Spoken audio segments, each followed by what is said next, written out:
头起先来关心的，就是这高雄呢，去年是小耍发生几啊件龙洞狗攻击事件。这市政府是来启动掠狗专案，4个月来已经掠超过1000只。不过呢，煞颠倒造成这收容所的压力，所以动保处甲民间团体做伙来合作，甲一寡狗仔送人饲。也那议员呢是建议讲，应该爱护龙洞狗有多元的运用管道。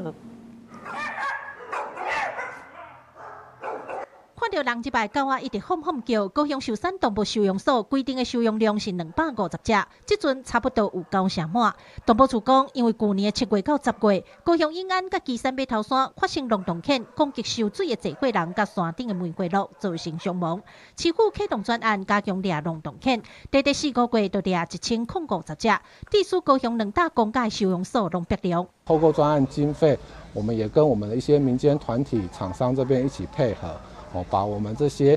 短时间大量进入的犬只来分散到一些民间团体的场域里面。你突然就是增加200-300只，所以我们不管在收容的空间都要去扩大，跟人手，我们都要增加很多的人手，跟